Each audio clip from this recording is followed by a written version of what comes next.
Hello. Welcome everyone back to Anti-Imperialist America. I'm your host, Dust James, the Marxist Leninist truck driver, coming you live from my humble home in rural North Carolina. It's a very good night. I'm here with good comrades, and we're finally going to do another study. And this author, Harry Haywood, is a giant. He's one of my favorite Marxist theoreticians, especially in application um, to the USA, particularly the South, the region I call home. I'm joined with me with some good friends. We got Comrade Flame of Liberation. How are you, brother? Very good. Great to be with you. And yeah, this is a great document we're going to be going over and very timely for a lot of the discussion and debate and controversy that's been going on with the online left. So yeah, I'm looking forward to this discussion. So, also another returning guest. Please go back and watch that interview I had with Comrade Musa. How you doing, brother? I am wonderful, and I'm sorry for the delay, but I'm great to hear. Always good to be around good comrades. Harry Haywood is a huge giant in just in his theories and everything, so I'm just excited to be here to be able to have this conversation with you guys. All right. So we're actually going to, this is a short document. If anybody looking along, this is available on Marxist.org, and it's called The Struggle for the Leninist Position on the Negro Question in the United States. Now, I understand that Negro is no longer the correct vernacular, but this is a historic document from 1933, and we're going to be reading it in its unabridged and its original format, its original text. Before we read the document, I would just like um, for both Flame and Musa just to give us any needed context on the document or anything that would help our listeners before we start reading it. Starting with Flame. Well, yeah, I think whenever reading a document, it's important to look at when it was published. And this document, as you could see on Marxist Internet Archive, was originally printed in September 1933. So that's like exactly 90 years ago. So I find that very interesting. Mm.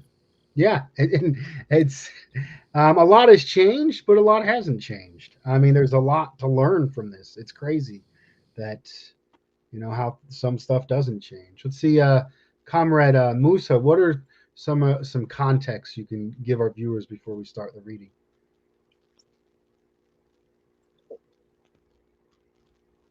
So for me, this context goes into again, it's very similar to the interview conversation that we had, Dust, about the struggle of both race and class when it comes in into the in class struggle. you know so I feel like this document is very historically important to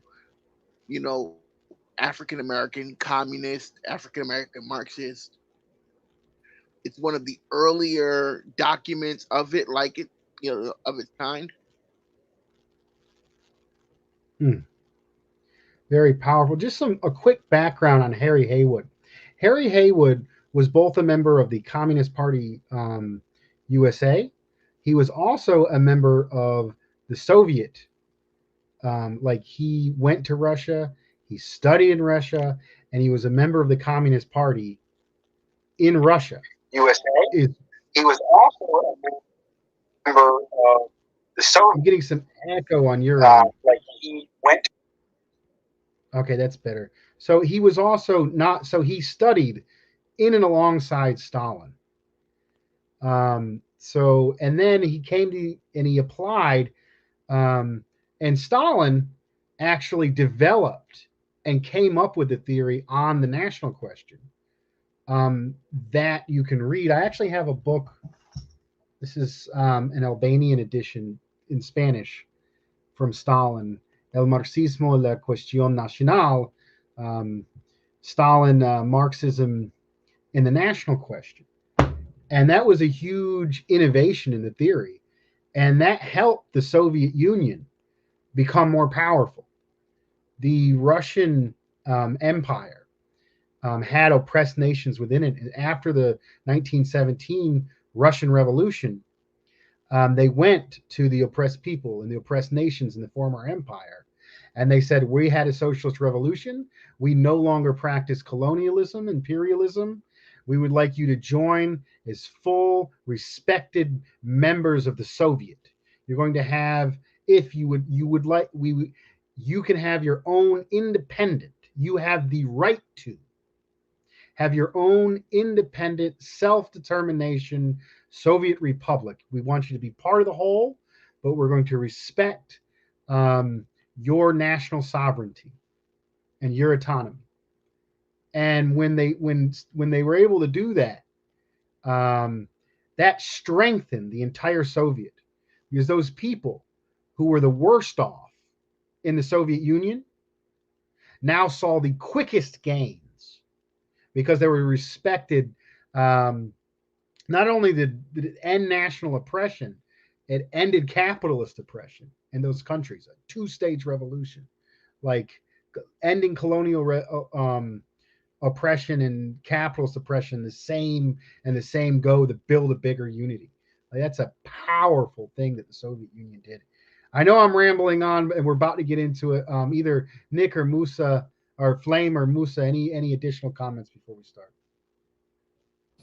Yeah, I think that's very important. And for anyone that calls themselves a Marxist Leninist, this is a significant development of Marxism. I think someone's having feedback. All right, go ahead, Musa. Just that, Leninism emphasized not only the class struggle, but also the struggle for national liberation. There's a little delay on Musa's end. Maybe let him go. Okay, yeah. Let him go. Okay, yeah. I was just listening what both you guys were saying, and the fact that Stalin understood, like you said, the two fight revolution that was happening between, not only are we going to give you guys class independence, but we're not going to practice colonialism, and we're going to respect autonomy. We're going to respect, your own, your own country's decision making. That is a powerful thing. And like I said, the national question was in itself revolutionary because it did change the conversation, and the science of Marxism. Okay, so Flame, are you able to pull up the document and we'll read it paragraph by paragraph? Yes. Okay. And we're reading it from Marxist.org. Did you want to add something, Dust? No, I'm going to read. I'm going to read the intro to give the context. Okay. Yep. So I'll go ahead and start, and I will do it paragraph by paragraph. When I stop, you start. This shouldn't take but about 15 minutes. I might stop mid-sentence to say what we're doing. I'm also about to start. But then we'll continue. To say what we're doing, but then we'll continue. I'm also trying to pull up the document now. So. Okay. Musa, got it. Okay. Musa, if you want to stop us once you got it up, if you would like to read, that'd be fine as well. All right, we're going to go ahead and start, though. Here it is. If you would like to read, that'd be fine as well. All right, well, going to go ahead and start. Bruce, there's a bit of an echo on your end. Yeah, there we go. All right, we're going to go ahead and start.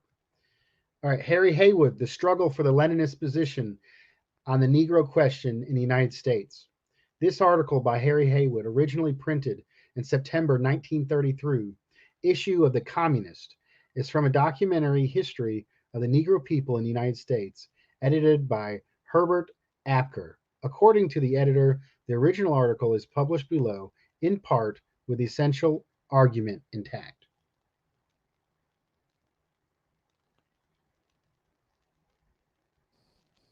Okay. All right. The present program of our party on the Negro question was first formulated at the 6th Congress of the Communist International in 1928 on the basis of the most exhaustive consideration of all the peculiarities, historical development, economic, living, and cultural conditions of the Negro people in the United States, as well as the experience of the party and the work among Negroes, that Congress definitely established the problem of the Negroes as of an oppressed nation, among whom there existed all the requisites of a national revolutionary movement against American imperialism.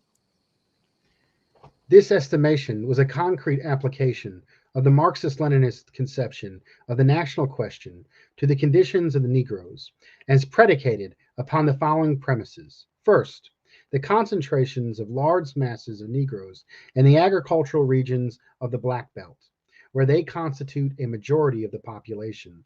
Second, the existence of powerful relics of the former chattel slave system and the exploitation of the Negro toilers.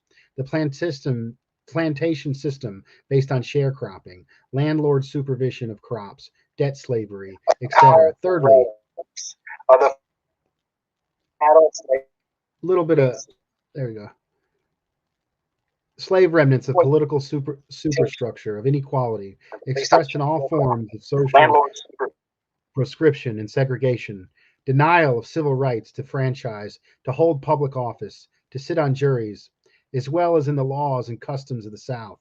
This vicious system is supported by all forms of arbitrary violence, the most vicious being the peculiar American institution of lynching. All of this finds its theoretical justification in the imperialist ruling class theory of the quote, natural, unquote, inferiority of the Negro people.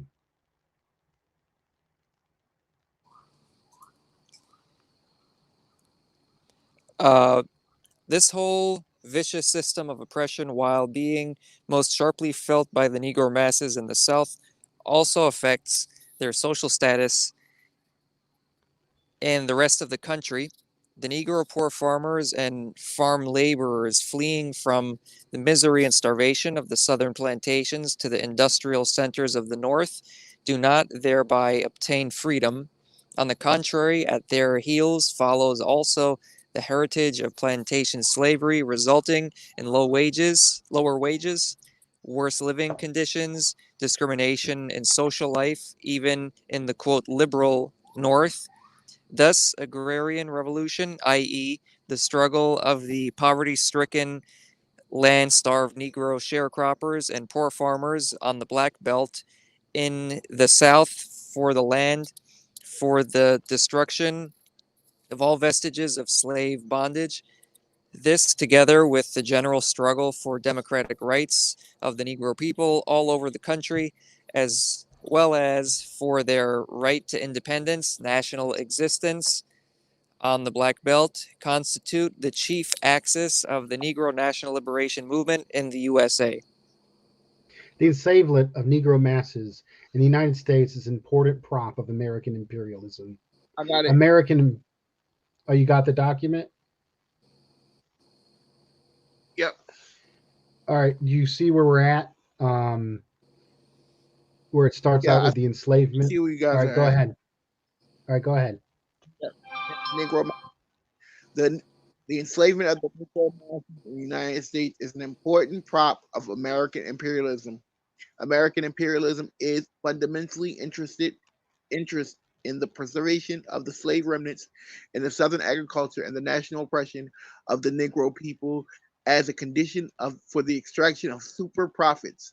It is the force that stands between the southern white ruling class, capitalists, and landlords in their direct and violent plunder of the Negro masses in the Black Belt.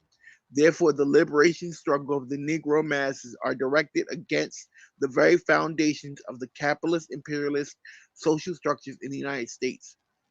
In the present epitaph of imperialism and proletarian revolution, the Negro question in the United States must be considered as part of the national colonial problem, or in other words, it is part of the general worldwide problem of freedom of the oppressed and dependent people from the shackles of imperialism. The Negro masses, once the allies of the northern bourgeoisie during the Civil War and Reconstruction, have now become the allies of the proletariat. In their struggle for national liberation, their masses constitute an important part of an army of the revolution proletariat in the struggle for the overthrow of the American capitalism. Hence, hence the victory of the proletariat revolution in the United States and the struggle of the Negro masses for the national liberation demand the consummation of the ununited fighting front of the white toilers and the Negro people against the common enemy, American imperialism. Such a united front can only be effective on the basis of direct and effective support by the white working class, as the working class of the of the oppressor nation, to the to the efforts of the Negro masses to free themselves from the imperial yoke. In the connection is in this connection, it is important to keep in mind the dictum of Karl Marx to to the English working class on the Irish question: a people which oppresses another person cannot itself be free. The first real achievement of our party in the leadership of the Negro masses date back from the beginning of the application of this Leninist line. A historical landmark in the development of our Negro work was the public trial of August Yokin. In this trial, the case of discrimination by a white party member against Negroes was made the occasion for the political demonstration in which the party's program of the Negro question and the struggle against white chauvinism was Correct. dramatized with the unprecedented effect before the widest masses throughout the country. Comrade Browder, in his report before American students in estimating the political significance of this trial, declared that it was a public challenge dramatically flung into the face of one of the basic principles of social relationships in America. The American institution of Jim Crowism, the expulsion of Yokin, expressing our declaration of war against white chauvinism, exerted a tremendous influence to draw the Negro masses closer to us.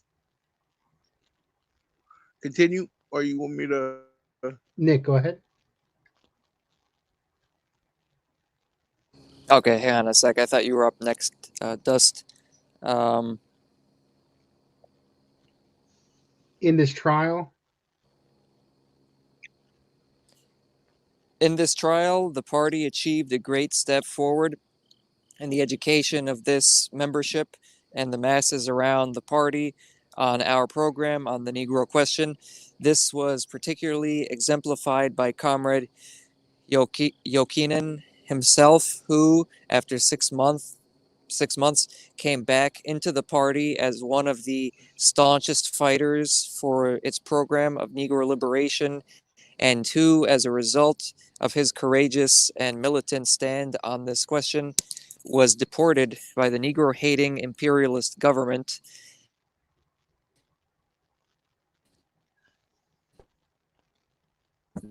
okay. The trial of Yokin served to The prepare the party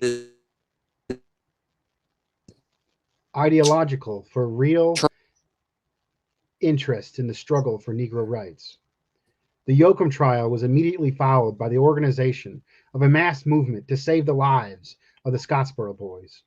On the basis of the political I'll read this. preparation to the Yoakum trial, the party was able to seize effectively upon the issue of the frame up of these boys to develop a tremendous campaign of mass action and the exposure of the whole system of national oppression of the Negroes.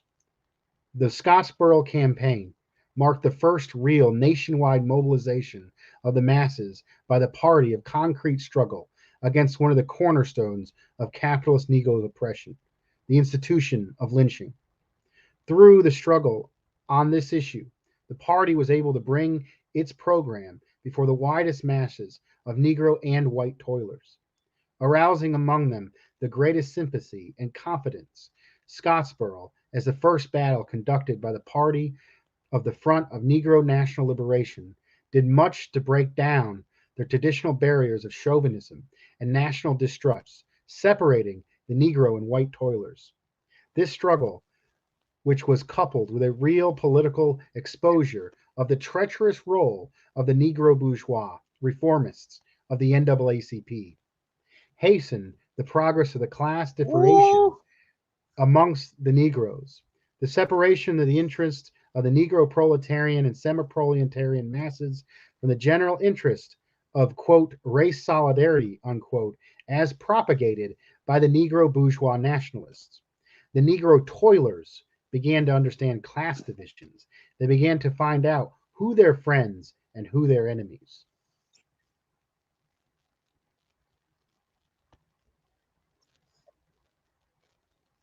So wait, can I say something? Because Yeah, I go was ahead. looking at that line where he talks about the Negro bourgeois reformists and the NAACP, and the founders of the NAACP.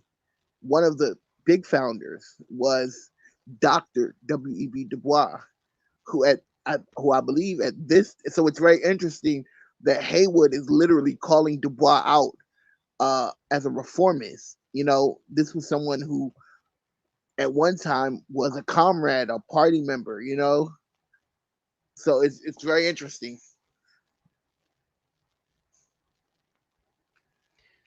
Yeah, I'd have to look more into that. That is very interesting, but Yeah. I don't disagree with his analysis. But we'll talk Yeah. more about it after.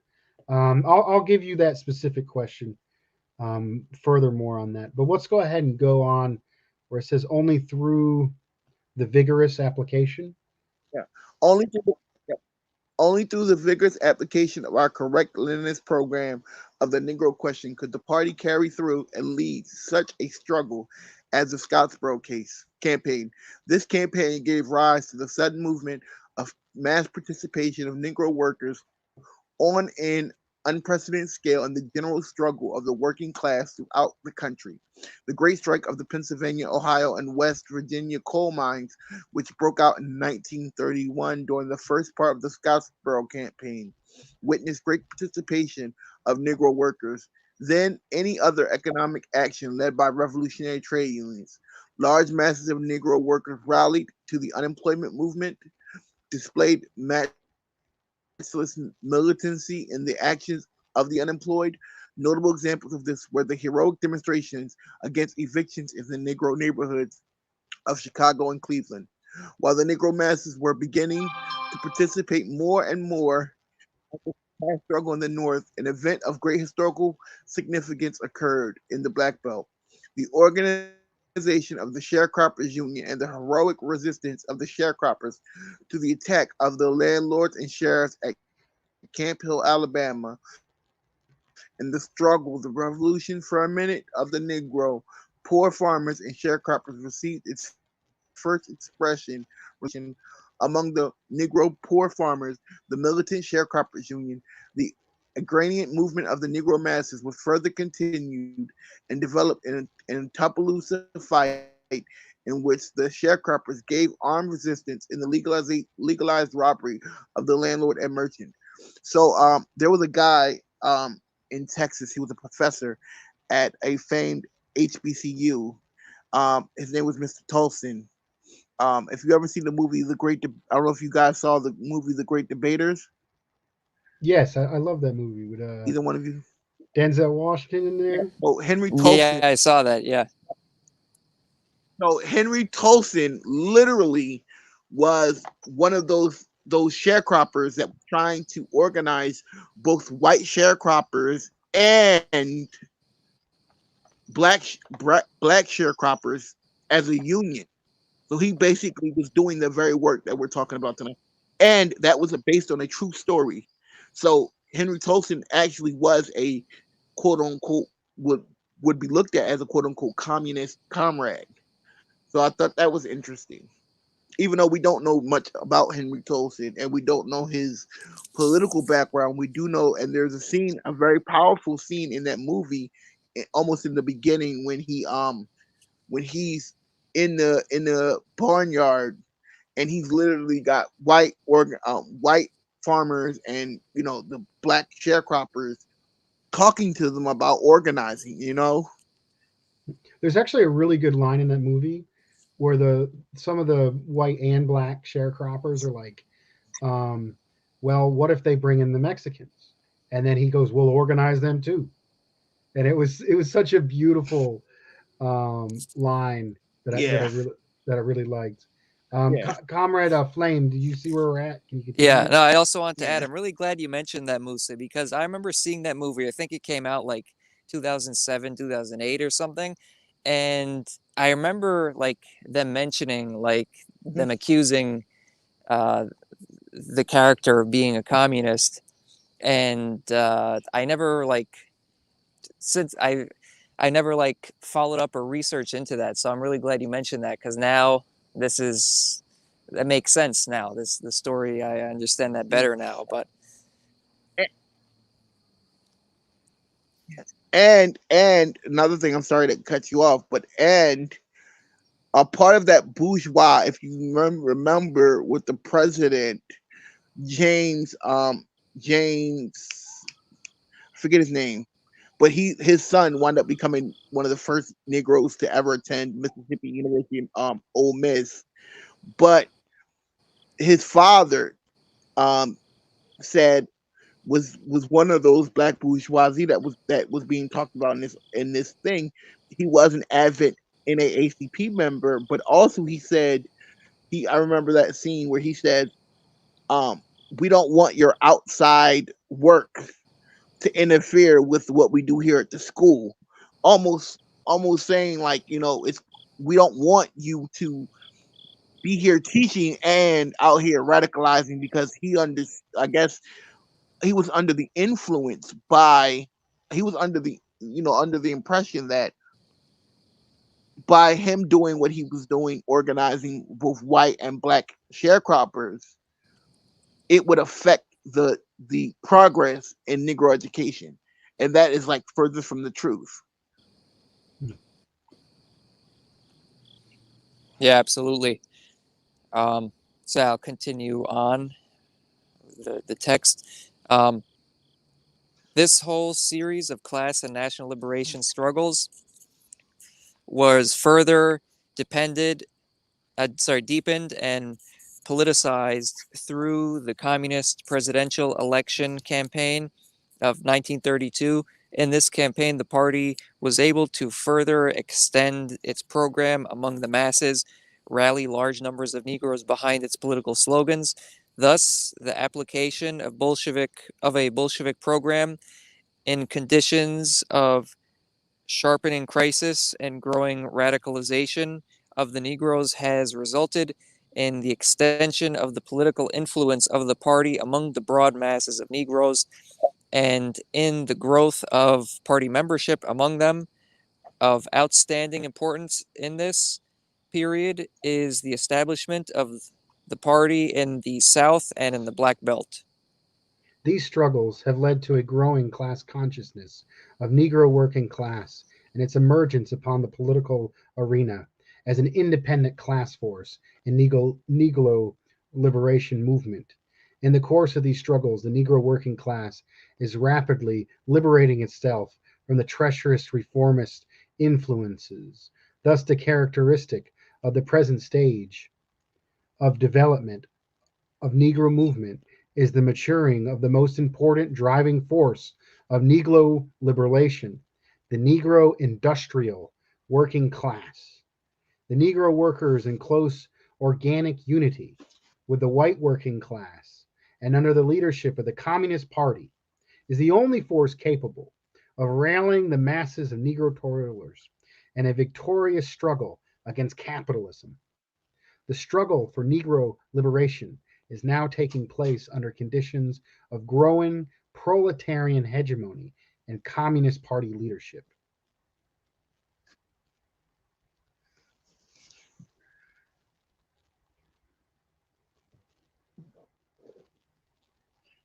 It's my turn. Yes,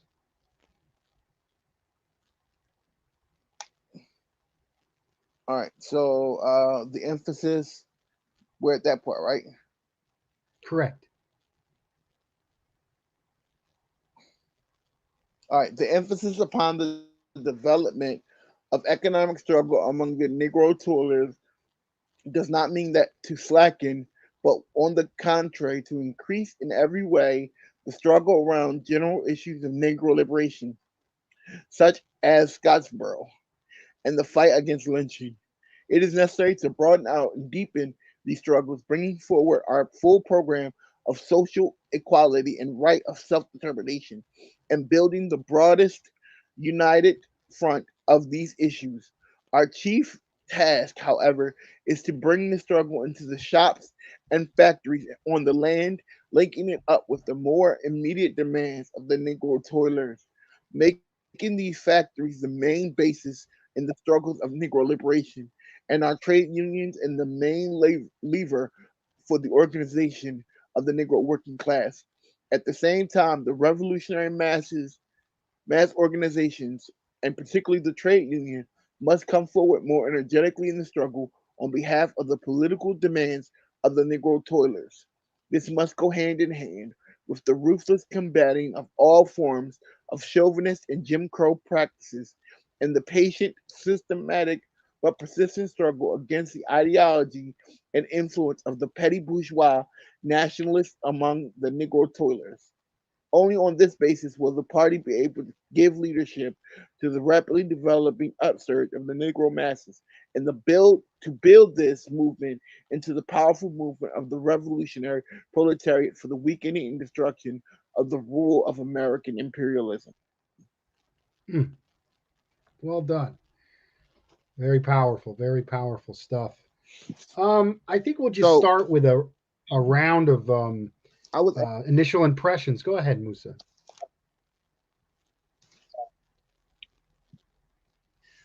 I was looking at while we were all talking, I had this book in front of me. It's called, and I encourage you all to get this book. It's called Philly Divided: Race and Politics in the City of Brotherly Love.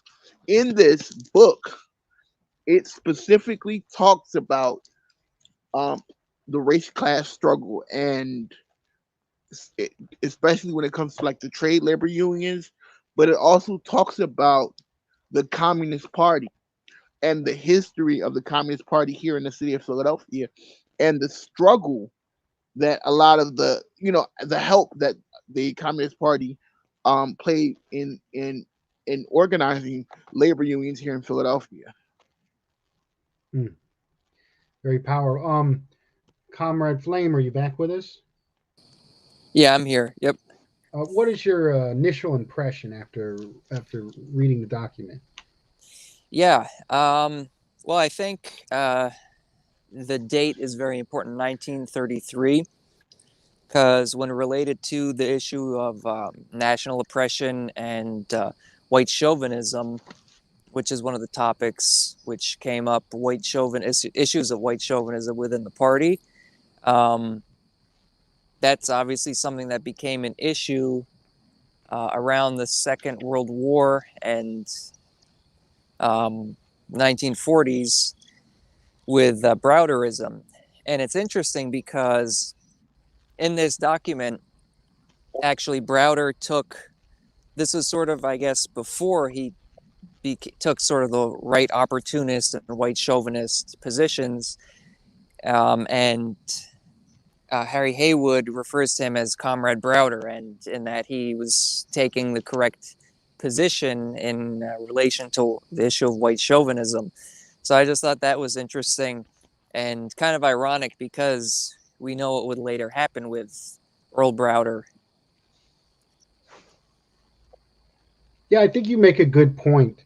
I think it shows like the futility of this very shallow internet culture where no one is redeemable, and once someone does something, they're horrible, or people that are good won't, and this story is, I think there was this Eastern European um, white communist who struggled with with national chauvinism and racism within the party.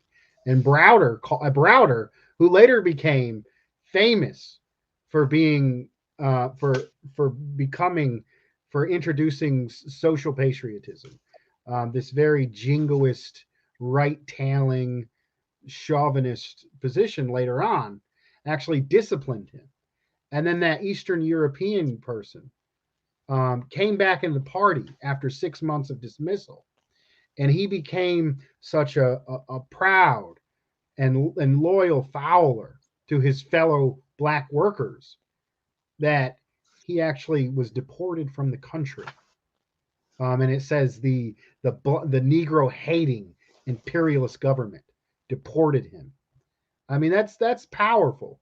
That people can have a wrong position, and then if you go to them with constructive criticism, but also a disciplined manner.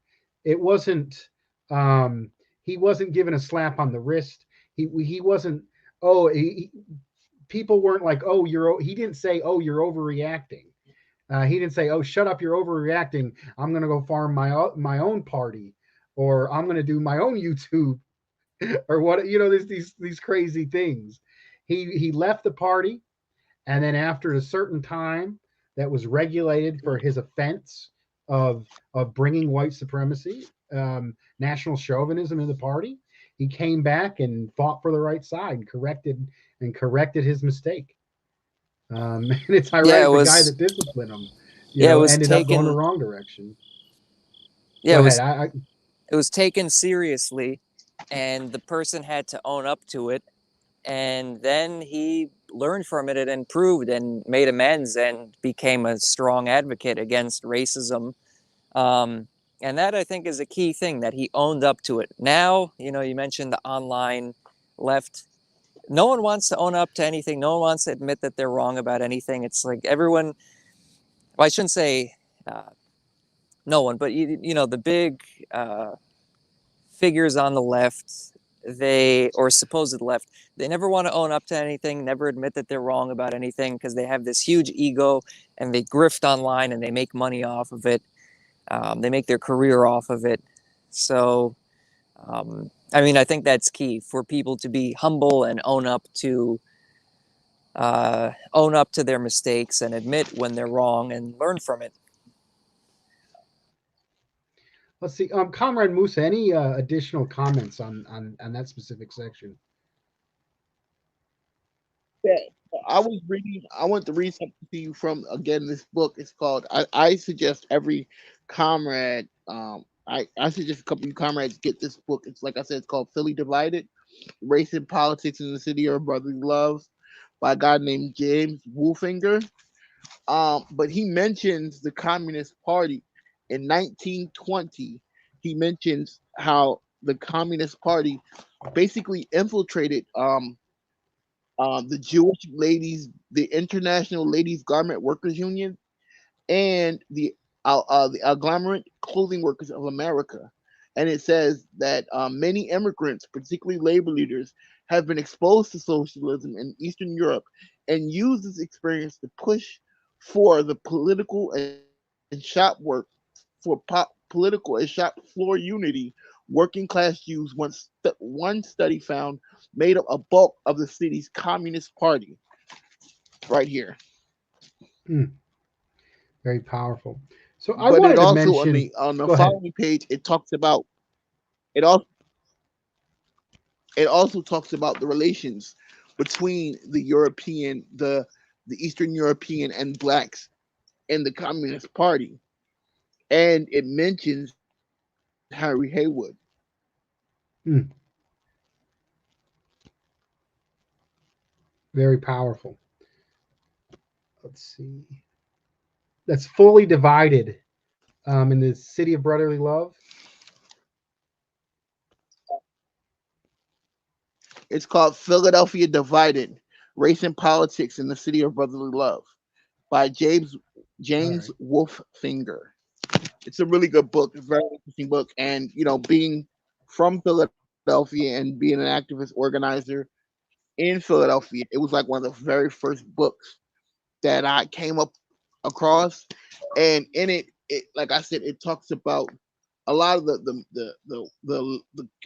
class struggle and race struggle here in the city, but you know it shows it says a lot, how, like I said to you, in the interview, that how blacks were kind of in the midst of the class struggle, and, like, Harry Haywood said, how we were on the forefront of the class struggle, and how in the class struggle we were also fighting for our voices, even in places like the Communist Party. You know,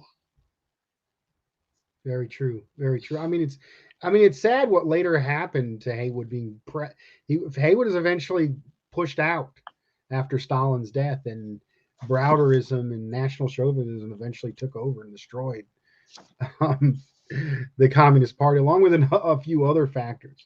But I want to get back to a little bit more of a message of hope, and which I believe the core of this document. And if folks want to look at the thumbnail to today's show, it is a United Auto Worker on strike, a black worker who's holding both the United Auto Worker sign and a chair. And there was a recent event where there was a brawl between on the I think it was on a lake or something, and a worker yep. was You're talking being about. You're talking about. assaulted. Yeah, a black Yeah, worker was being assaulted by maybe drunk or disorderly white people who, probably came from a position of racism, and he was defended by the fellow black voters. And there was this image of him defending him with the chair.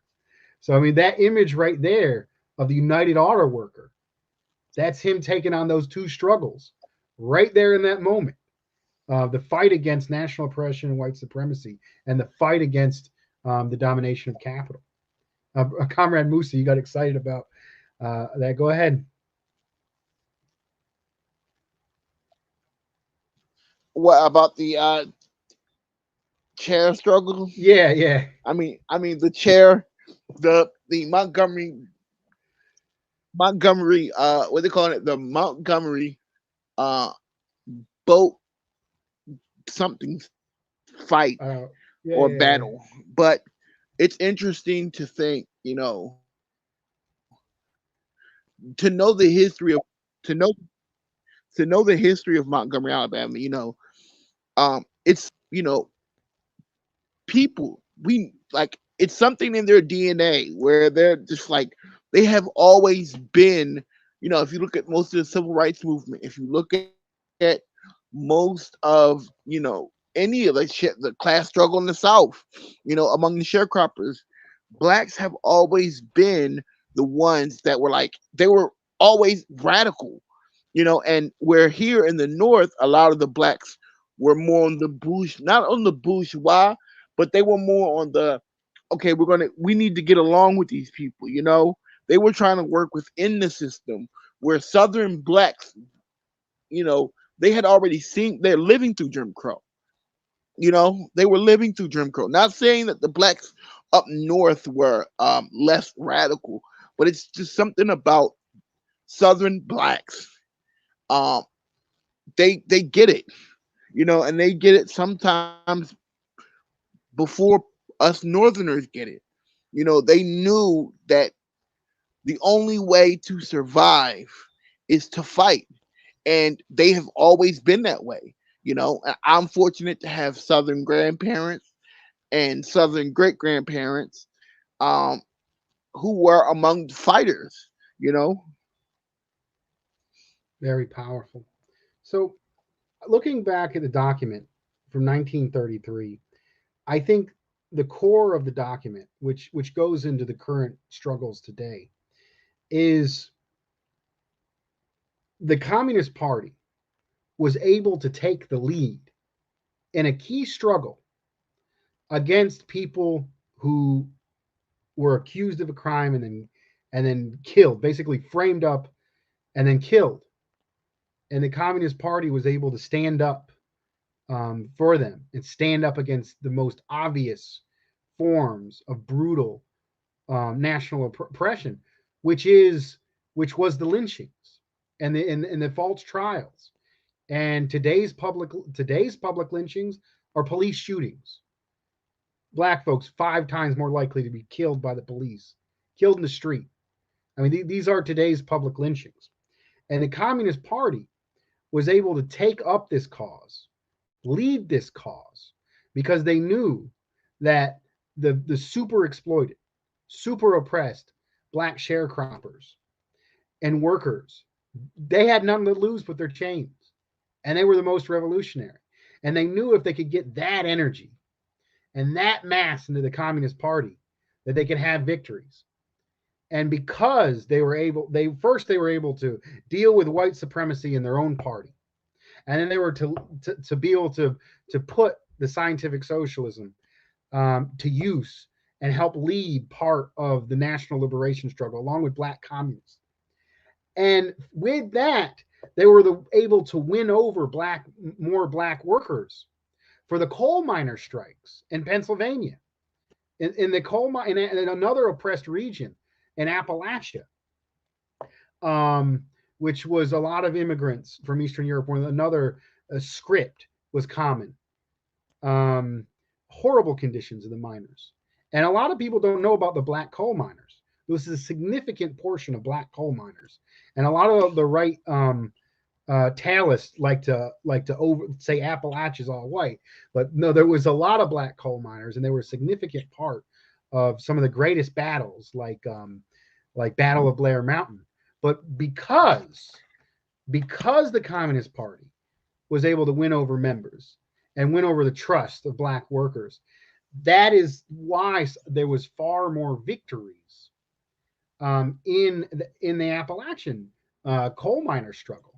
So that is a real emphasis of why the national question is important on a material basis. Before, they would divide, and they'd have the black workers come in and break the strike. Or if the black workers strike, they bring the white workers in.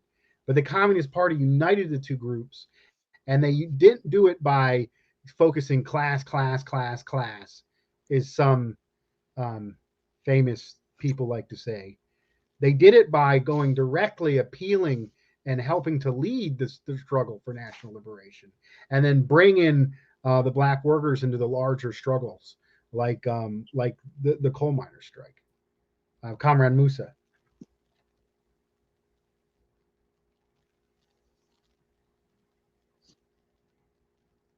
Oh, we lost Comrade Musa. Hopefully we get him back. Comrade Flame of Liberation, Yeah. anything to add there? No, yeah, you're sort of alluding to something that it's kind of an ongoing thing, but I think there was a big flare up of it. This debate about race and class, and it kind of came to the fore, got a lot of attention with a recent interview with Jimmy Dore and Cornel West. Now, it's kind of odd that Jimmy Dore, not to dwell too much on the specifics of this, but just real quick, Jimmy Dore, he doesn't identify as a Marxist or a communist or a socialist. So why is he like such a hardcore talking about class? I mean, in reality, he doesn't know anything about class politics. He wants to unite with libertarianism, which is the most extreme bourgeois, most anti-working class politics. He thinks class unity or working class, focusing on working class, means allying with the most extreme of bourgeois politics, the most anti-working class politics. So he's just throwing out buzzwords to try and virtue signal that he's the true anti-establishment person. But in reality, we know, and this writing is a perfect example, laying it out very clearly, that you really can't tackle thoroughly the issue of class unless you deal with the issue of race, because there are oppressed nations, particularly the black nation in the U.S.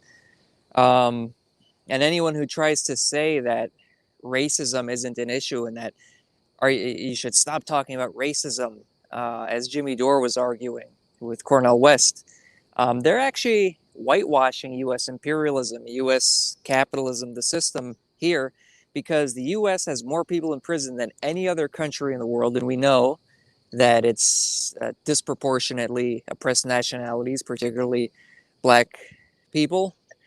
So it's to downplay that is actually whitewashing the system. And as he mentioned that quote in this article, they mentioned the quote from Marx about how, what was the quote exactly? Maybe I could pull it up. No people can be free while they oppress another. Exactly. That's a quote. So this idea that you could somehow just talk about class and never deal with the issues of national oppression. One of my favorite quotes, by the way. No, go ahead.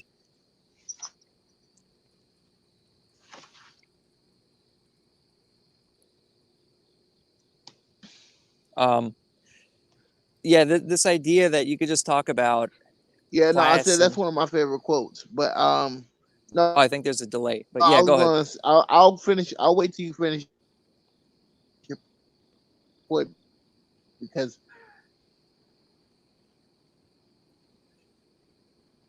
this kind of begs the argument of party. The party that I look at, I look at the party of old, right? The party of Harry Haywood and the things that they were doing in the Black Belt and the things that they were doing in Texas and the things they were doing in Pennsylvania. And I'm wondering, where is that CPUSA? This is the party the CPUSA was, and it's even less revolutionary, way less revolutionary, and way more reformist than ever in the history of the. It's very true. And it's a fad. Like I said, in 1953, Haywood was pushed out of the Communist Party. In 1953, pushed out. And honestly, most of the principled forces, it's just like, at I least wish the people in this, the CPUSA. Yeah. Honestly, most of the principled forces, at least the people in this, yeah. I wish the CPUSA of Harry Haywood, of Henry Tolson, of even W.B. Du Bois, was still around. And it's kind of bad when you think about it, because like those organizations, that organization at one time stood as a beacon of revolution, has turned into a light of revisionist and reformism. Very powerful. There's actually two issues that I want to touch before we end. First of all, I want to go over a brief summation of what national oppression is, and then I want to talk about opportunism. There's a bit of an echo. Anyway, you could mute.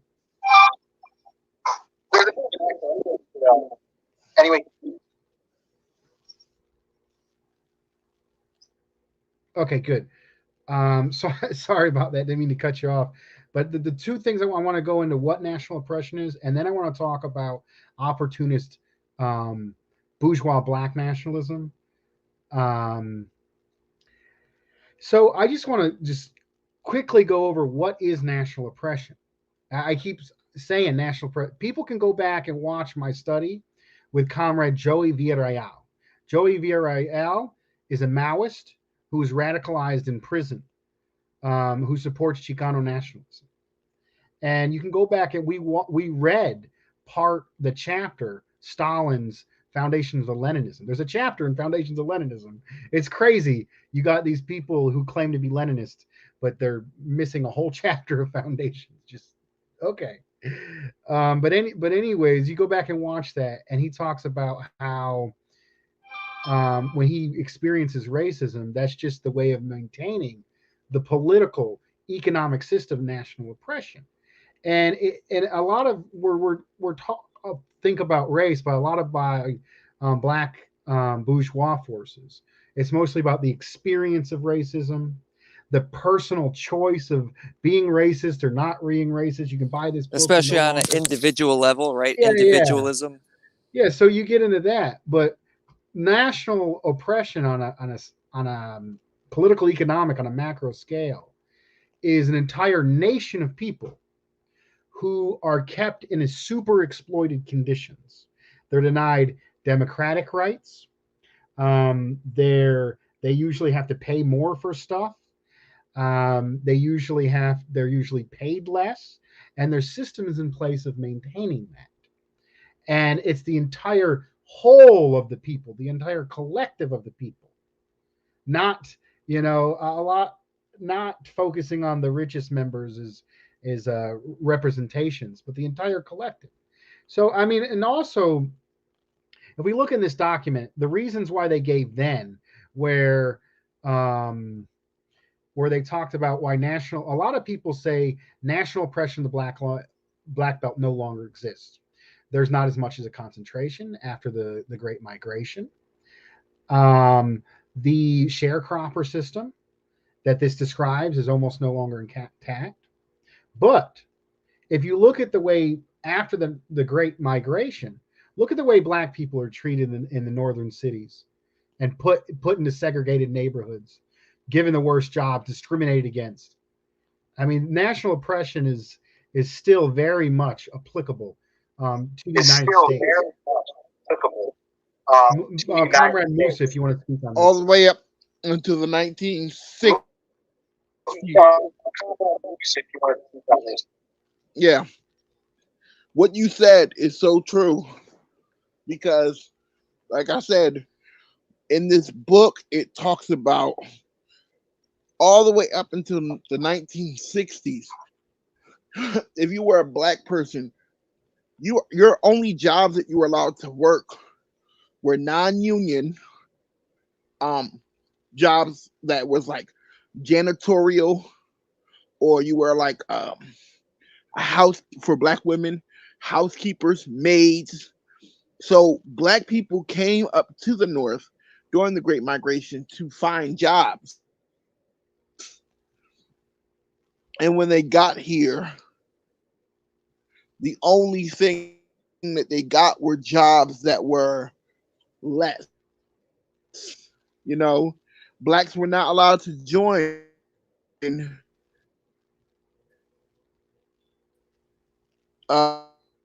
labor unions.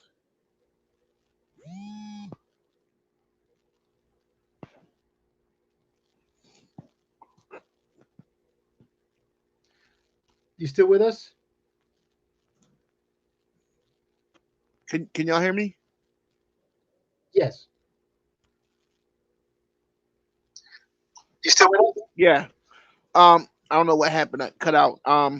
So blacks were not allowed. Yes. They were not allowed to unionize.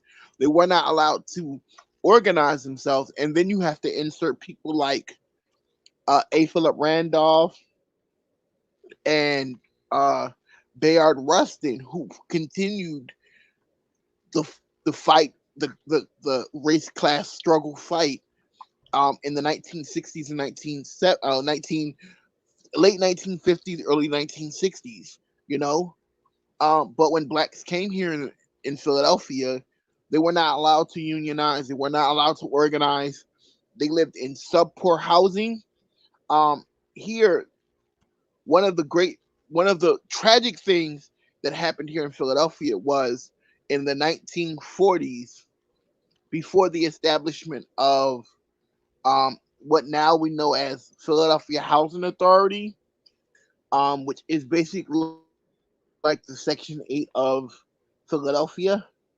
Um, a blacks lived in slum-like neighborhoods in the area of Philadelphia known as the South Fork, and there was no indoor plumbing, There was no indoor electricity. There were no refrigerators. The hygiene, the hygienic and the cleanliness of those neighborhoods were poor. Um, and out of that, a building that killed like 4 or 5 children collapsed. And out of that, because of that, they created um, the Philadelphia Housing Authority. Now, the problem with creating affordable housing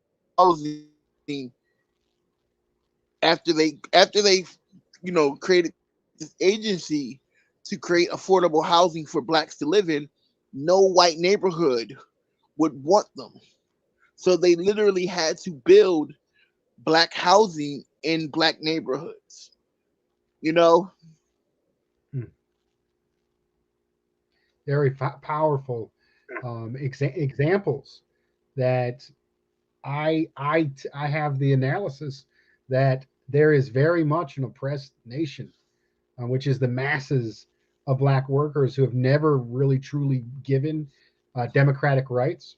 A lot of, another thing that really bothers me about some of the ultra communists who poo poo the democratic rights of particularly black workers in the South. They say, "Oh, that's a Democrat issue." Fighting to get rid of gerrymandering is a Democrat issue. Oh, the Tennessee Three, the three black Democrats who were kicked out of the state house and removed from their possession that they were duly elected. Oh, that's simply a Democrat two of issue. them were black. Yeah, two of them were black. My sorry, two, and only the two Two of them black were ones black. got fired, and only the two black ones got removed. Of the three that protested, only the two black ones removed. So my question, Yeah. the ultras who don't want to stick up for the democratic rights of black people in the South because they say the Democrats did it. Why the fuck are you letting the Democrats lead the democratic struggles of black people? Are you so behind the game that you can't go out and organize the most exploited, the people most ready to fight the system where the contradictions are most clear, where they can remove elected representatives, where they gerrymander people's vote into nothing, where they still pepper spray people at the polls? Like, I mean, this is not a Democratic Party. The black voting rights in the South is not a democratic issue. It is a national oppression issue. And communists should be involved in leading the struggle for democratic rights of black people in the South. And the Communist Party was, and that when the Communist Party was strongest, they were doing that. So, as you said, these ultras who want to poo-poo this stuff and say, "Oh, it's the Democrats." Well, why aren't you? Why aren't communists fighting for it? Why cede that to the Democrats? When communists were doing it, that's when communists were strongest in this country. Hmm. Yeah, I That get was the passionate about that this. You go ahead. if you think about it, when we were at when the Communist Party was at its strongest and was considered the greatest threat to American capitalism and American imperialist system, was when they were fighting, when they had a very strong black support. You know, Hmm. um, just think about it. Yeah, A lot of the I, great black no, leaders. I just wanted to add to your position before you move on. A lot of people say we should shut up about race because it's going to offend the white people, and it's more effective to reach out to these masses of white people because of their majority. But in reality, when the Communist Party was the strongest, they were more addressing democratic rights of black people. They were more addressing and leading the fights against lynching. You And know, that's and they literally had the national question of self-determination of an oppressed people in their documents as official public policy when they were at the height of their power. It didn't make them weaker, it made them stronger. But go ahead, Comrade Musa, then we'll go on to Flame.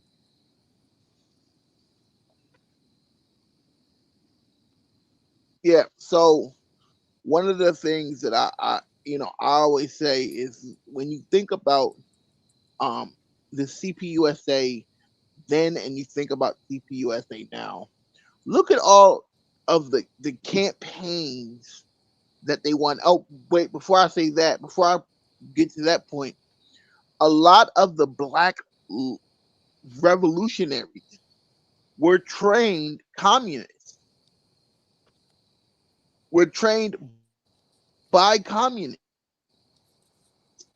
Dr. King, Malcolm X did, but they all held communist views.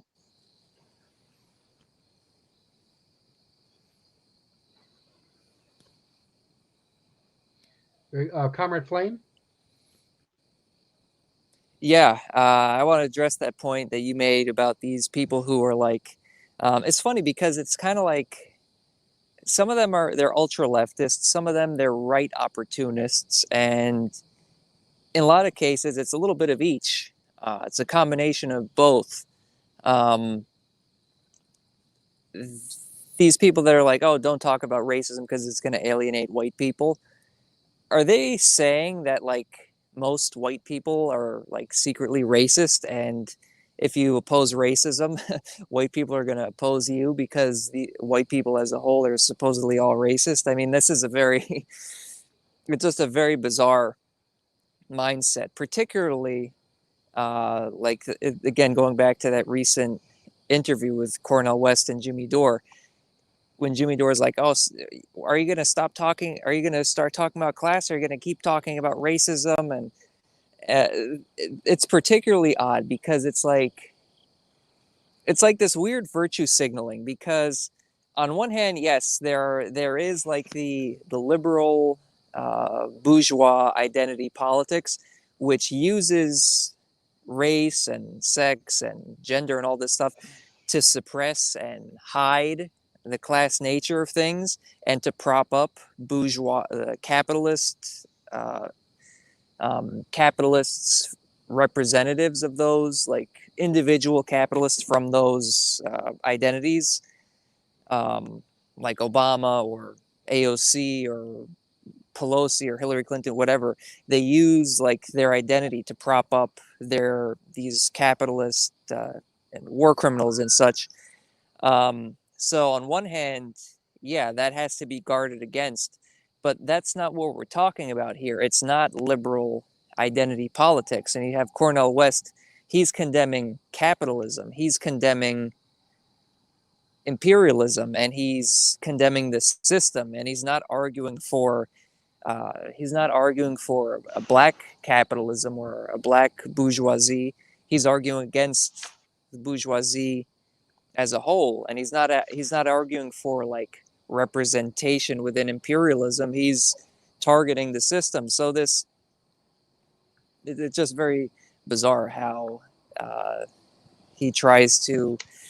It's like this again. It's like this virtue signaling where they try to muddy the waters and make it seem as though any talk about racism is automatically liberal identity politics, which is not.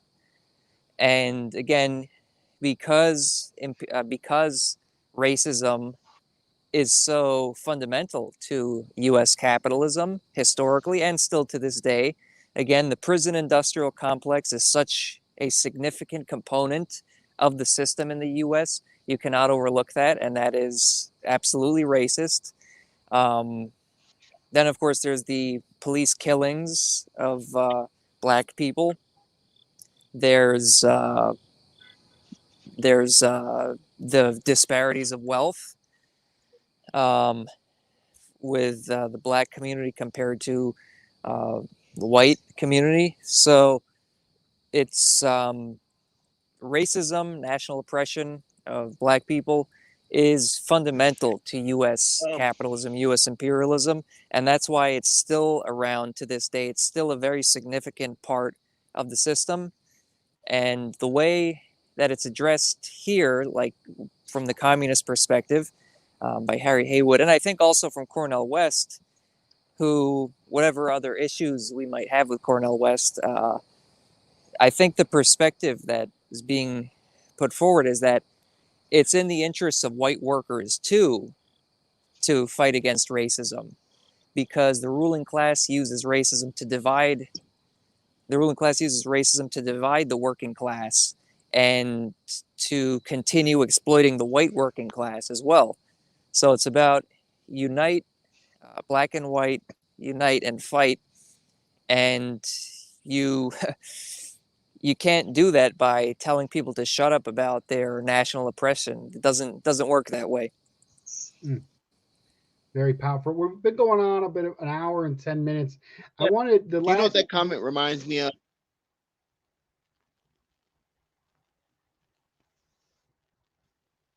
Go ahead and respond before I get to the last point, Comrade Musa. Oh, yeah, I'm sorry. That comment almost. Hopefully, Comrade Musa, we got working class internet around here. That's how we roll. Hopefully, he'll come back. It was actually I wanted to ask Comrade Musa about the last one of the last issues I want to talk about, which he kind of responded. He was like, "Oh, you just said the Harry Haywood just called out the NAACP and Du Bois." Okay, he's back. Okay, it says its device isn't packed. Hey, I can't add you yet.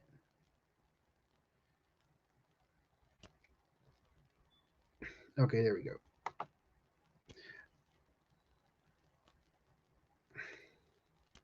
Can y'all hear me? Yeah. Yep. So I actually wanted to So address your yeah, point, your response to Haywood's criticism of the NAACP. And first of all, I think I was able to look yes, it up a okay, little bit further. And Du Bois this is from 1933, and Du Bois helped found it in like 15 years earlier. So, and it didn't mention Du Bois by name, so it wasn't a specific attack yes. on Du Bois, but what the NAACP was in the 30s. And actually, I'm not against people joining the. I think Yeah, if the NAACP is the only one in your neighborhood that is involved in Democratic, they're almost completely beholden to the Democratic Party. They are bourgeois black nationalists. They're completely reformist. But if the NAACP is the only one in your neighborhood that's dealing with some of so these democratic issues, there's nothing wrong with a communist going into a reformist organization and trying to push it left, especially if they can make contacts, just and get political experience. Like I have nothing against that. I don't think Haywood would either. I'm pretty sure he would. He's been into a few AACP meetings himself. But I really wanted to address um, his criticism of black bourgeois nationalism. It's often referred to as narrow nationalism, which is some too narrowly focused on national oppression. It's like the reverse side of class reductionism would be narrow nationalism. And also the bourgeois um, black nationalists would call it race solidarity. And I hate the term. I love how Harry Haywood put race solidarity in quotations because my idea of solidarity is let me bring this up. All right. My idea of solidarity is an injury to one is an injury to all. So if you have class solidarity, that means everybody within the working class, and especially um, uh, black and brown folks and nationally oppressed folks who have it the worst off, an attack on somebody who has it the worst off is attack on anybody in that class. So that is solidarity. And if you look at black bourgeois nationalism, it's this idea that we have these representations of black excellence in our society. And if we get through school and do the right things and have good grades, or we're or we act a little bit whiter and we tone it down a little bit, then we can have that success while the masses of black people are still exploited. That's not solidarity. That's not solidarity at all. Solidarity requires the lifting up of the most exploited. in order to lift up the whole. So I don't really like the Hey, term. Go ahead, go ahead. can you hear me? Yeah, we can hear you. All right. So the boys in the 1920s, the boys came up with a term called to describe the black bourgeoisie, and especially among white northern liberals. He called them the talented tenth. And I want to read. Can I read this? If you Go can ahead, go ahead. divulge me for a little bit. I know we've been running late. I'm going to read the part of the historical context of the talented tenth. So the talented tenth originated in 1896 among white northern liberals, specifically the American Baptist Home Missionary Society, a Christian missionary society strongly supported of the John D. Rockefeller, that had the goals of establishing black colleges in the southern in the South to train black teachers and elites.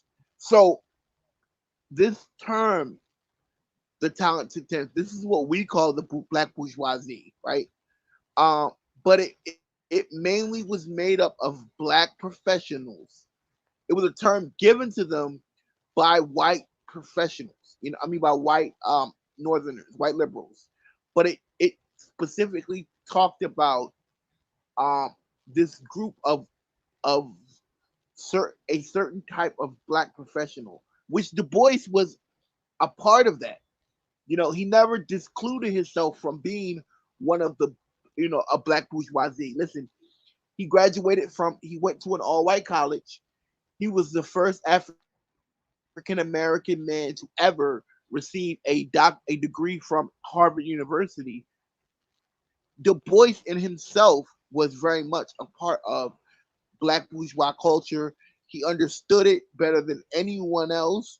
And the organization, the NAACP, what he created 15 years prior to this document, was made up of a lot of the same kind of people. And it's those kind of people that have always been, out of those kind of people, you get people like, um, and I hate to say it, people like Clarence Thomas, people like Tim Scott. They all come out of that black bourgeois culture. And it's a kind of a form of self-hatred. You know what I mean? That, to me, the black bourgeois has always represented going against their own self-interest. That is like a key stickling point for most of the black bourgeois I know. They always go against their self-interest. They never see race. They always reside in that you know that America, that that they believe that they've bought, and they've wholeheartedly bought into this American concept, this American imperialism. Mm, very powerful and well said. And I think it's interesting in the document he goes to talk about how the well, I refer to the Civil War as the second American Revolution. Others don't, but putting the coalition to put down and crush the slave aristocracy was was revolutionary, and they pulled out, and then the black codes returned, and so on. But he talks about how the black masses were first Yeah, aligned with the northern industrialists against the southern aristocracy, but then they're they were betrayed. That revolution, that the so-called Second American Revolution, was very quickly betrayed, and um, they basically allowed former Confederates to join back. They allowed the the same plantation owners to have the same black folks on work the fields as sharecroppers in similar conditions. And then there was this moment in 1920s, 1930s, and the spread of the Communist Party. And it's like, who are the masses of black people going to align with? Are they going to align with the bourgeoisie, or at least the black bourgeoisie aligned with the broader bourgeoisie and keep people down, or the masses of black people who are an oppressed nation. They can align with poor whites and the Well, proletariat against against American imperialism itself, and it's they key against their interest. Um, I mean, it's for their interest, but the masses of yeah. oppressed black So one of the people are in defiance of American imperialism. Go ahead.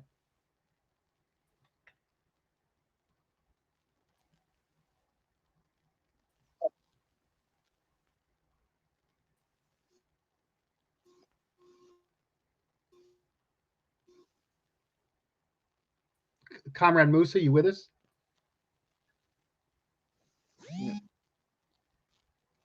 one of the things, can you hear me?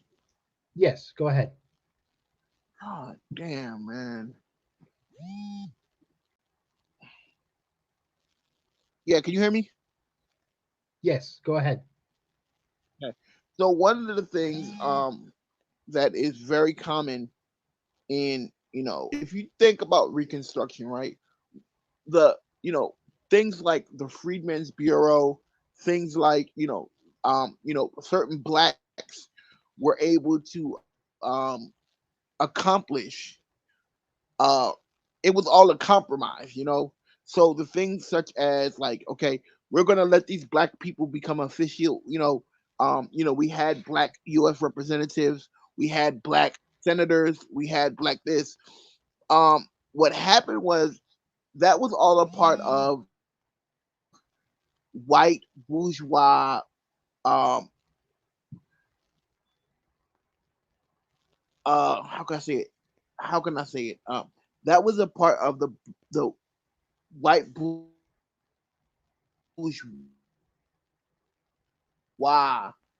um I don't know how to say it. I'm trying to figure out the right words to say it, because you know how it's stuck. It's like stuck on the tip. I don't know what's going on, man. Hello, Yeah, we hear you. can y'all hear me? Yes, we hear you. Okay, so yeah, so for me, like, so if you think about like the Reconstruction era, you know, it was kind of like a thing for the Union being the white Southerners being welcomed back into the Union, um as a form of like normalcy. Like, we fought this war. We kind of want the South to get over it. And it was at the expense of black people. Things like black code, things like Jim Crow were able to creep in because of us not being able to stomp out, you know, these racist policies after the Civil War.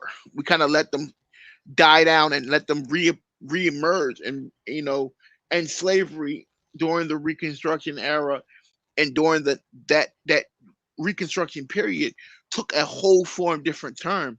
Now, for on the other side, um we're talking about the black bourgeoisie here.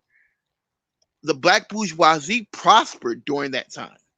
you know the black bourgeoisie prospered during Reconstruction.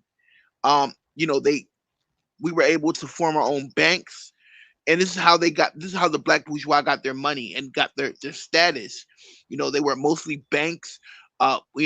People who worked at banks. They were police. They had their own businesses.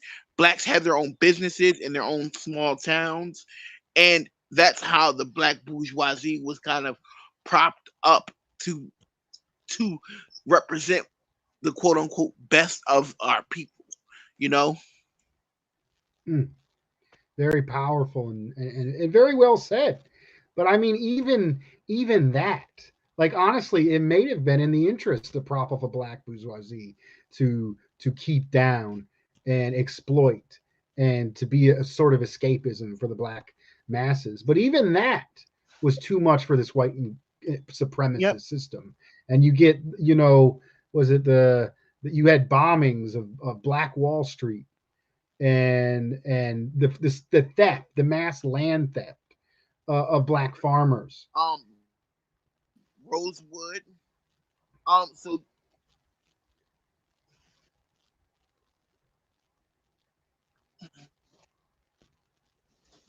yeah, you had places like Rosewood, like Tulsa, where so a lot of black people don't like me saying this, and they don't agree with how I say it, but I feel like integration was the worst thing to happen to black people.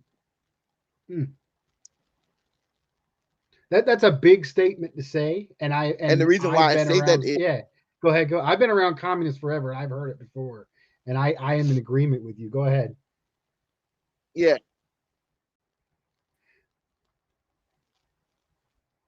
so the reason why I say integration is the worst thing to ever happen to black men.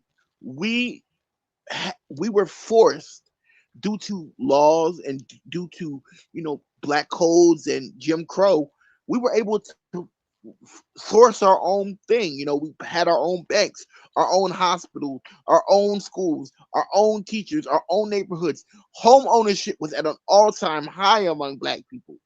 You know, industry among blacks was at an all-time high. The black professional was you know, um, I remember a quote by a guy named by Booker T. Washington, when he said the black intellectual, the educated black is the greatest threat to white society. You know, it was at an all time high for us. And fast forward to integration, we lost a lot of our own black businesses, and all of that redlining and being able to get loans and stuff like that. All that stuff happened after integration. We lost our land. A lot, home ownership went down. Black professionalism went down. It kind of all went to shit after integration. Hmm. Now, I would like to make it clear when I said I agreed with Comrade Musa. I mean, I'm part of an interracial family. I don't like think you should separate the races. I think that's like I don't believe in that. But what happened in immigration wasn't an equal coexisting and and put together of the people. A good example would be well, let's look at black teachers. So when they actually in my race is backwards county, Lee County, North Carolina, which didn't desegregate the schools until 1979. Um, when they integrated there was black teachers and there was white teachers. They said, oh, you can no longer have segregated schools, and they put the schools together. Who do you think they fired first? They fired the black teachers. So when they tried to integrate um, the black bourgeois into the regular bourgeois, cut off most of them and destroyed the black bourgeois. And we know we've been talking about black bourgeois as enemies, Yeah. but in a lot of ways, even they were suppressed. Even The the black greatest, bourgeois itself was the suppressed. great That's go ahead, enemy. go ahead. Yeah. I was gonna say the worst enemy to the black bourgeois is the white bourgeoisie. While they were too busy trying to suck on the tit of white bourgeois and be like the black bourgeois, I mean the white bourgeois, the white bourgeois was not loyal to the black bourgeoisie, and they didn't care less. The great, like I said, the greatest enemy to the black bourgeoisie was the white bourgeoisie. Mm, very true. I mean, it's also hegemony in general. Harry Haywood talked about how an oppressed nation makes it an international issue. And three of the main contradictions that Stalin talks about in Foundations of Leninism, well, first, the contradictions amongst the imperialists themselves, and then the contradiction of, the worker and the capitalist, And the third one is oppressor nation, oppressed nations. So we say oppressed nations, what we're saying is the masses of black people in this country, in the black belt and the segregated neighborhoods, are essentially oppressed in a similar way that Venezuela is oppressed, that Iran and Iraq and Vietnam and all these other black, brown, and yellow nations are kept down, and either legal systems, trade systems.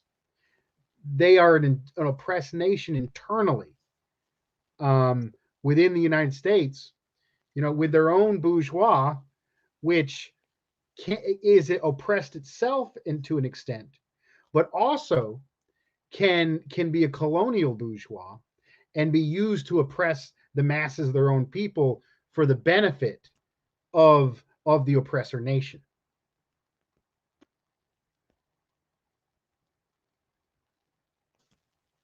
So I just had a conversation yesterday, and it was very interesting. And it talked about, like, basically, it talked about Africa, right? And trying to unite Africa's banner. And one of the things that one of the their one of the people there, her grand, I think her parents are both Africans, and one of the questions that she asked was, why Pan Africanism would not work in Africa, is because that 90% of the oppressor look like them.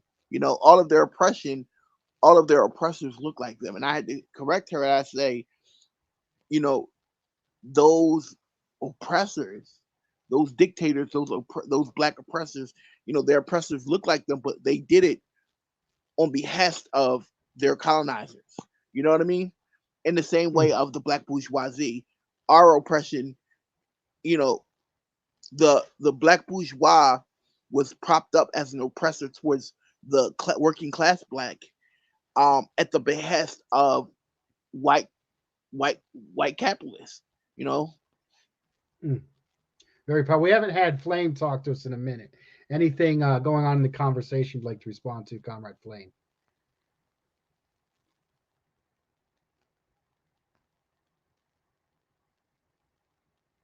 Are you still with us? Go ahead. Yeah. Can you hear me? Yeah. Yeah. No, I think this is getting to the crux of one of the key aspects of what Leninism is, and the development of Marxism-Leninism, which is the understanding that uh, national liberation is a progressive thing, a necessary thing, and that communists have to support that. And so it's kind of interesting when you have some of these supposed communists, or whatever weird variety of leftists or left-right uh, type of people, trying to say that racism doesn't matter, and in effect, therefore, that's the national question. The national question doesn't matter. This is a debate that was going on during Lenin's time, and those people who are arguing that you shouldn't talk about racism, just talk about class. That's a debate that was going on back around this time period of when this document was written and earlier, and it was the Western Orthodox, quote unquote, Marxists who were the actual class reductionists. I wouldn't even say, honestly, that a lot of these people who want to just talk about class and reject race, talking about racism, I hesitate to even call them class reductionists, because in a lot of ways they're not even like the old class reductionists, because as I mentioned before, a lot of them, they're sort of left-right grifters in which they want to work with like libertarians and stuff, which is, again, if they were class reductionists, they would not want to work with libertarians. They would not want to work with politics that are like extremely hostile towards the working class. This is like the most extreme bourgeois politics, neoliberalism, libertarianism. They worship Ayn Rand, Milton Friedman, all this crap. So I wouldn't even call them class reductionists because they aren't even like solidly pushing class politics. They're like just using the aesthetics of class and virtue signaling about class to basically be racists themselves, white chauvinists, and to try and argue that racism doesn't matter. And yeah, with Leninism, there was a shift in Marxism because it was no longer just about class against class. It was also the issue of national liberation, in which case communists would ally if they are an oppressed nation. They would ally with sections of the national bourgeoisie to fight against imperialism or the national oppression. And we see countless uh, communist revolutions throughout the third world where this was carried out. China being maybe the most famous example, but many, many others. And that was because they understood that the national question was important. And the Soviets understood that. That's why they granted self-determination to the various nationalities. They emphasized the various nationalities. They didn't just say that, okay, you're all Russians now. They understood that these groups were nationally oppressed by Tsarism and the Russian Empire, and that these ethnicities and nationalities, their rights need to be protected and uplifted. So yeah, I think it's always important to remember that communists, what we call communists today, Marxist Leninists, that was a key debate going on that distinguishes between the Western centric Marxists, who are the class reductionists, and the communist movement, which was developing more in the East and in the global East and global South, that understood the importance of the national question. Well said. Well said. It's getting really late. We've been going at this an hour and 30 minutes. I would like to do a few concluding remarks, and then I'm going to have Comrade Musa have the final word after I go. And if I just got to say this straight to people, I'm all about solidarity. And solidarity likes to get shit on. And the people like to say, oh man, you got to talk about this academic word or that academic word. Call me old school. I'm all about solidarity forever. And what solidarity means to me, and what it means to be a worker, and what it means to be a communist worker, is when indigenous women are raped and murdered, they are killing our sisters. When black people are shot in the streets, they are killing our brothers and sons and daughters. When people are gerrymandered against and denied democratic rights, they're denying our democratic rights. Any attack against any worker is attack on all workers. And if there is a specific issue facing a specific people and a super exploited, oppressed people, the way to gain gains for the entirety of our class is not to deny those issues, not to put those issues on the rug so so you can appease and get more votes or Patreon dollars or whatever the hell you got to get. You got to address those issues of the most exploited, of the most killed first. And then we're able to build better unity. And then those with the least to lose are more likely to become part of our struggle. And we're able to have a victory. We'll be stronger together. And we're just going to keep going forward. Comrade Musa, final words. So the final words that I would like to, first I want to thank you because, this is an issue that, has always been kind of like has become a part of my like life work, of addressing, you know, the issue of race and class. But more importantly, it's to understand that, you know, basically what that quote says. You know, you cannot, we as the working class cannot get anywhere if one of us is being oppressed. You know what I mean? Like that is a powerful statement that needs to be echoed throughout all these lefts, or these so-called left-leaning circles, because our struggle is your struggle, and that is that to me is the hardest point to for people to realize that you know if they can oppress us like this, then the white worker is not safe as well. You know what I mean? And that's Mm, really where I'm at with it.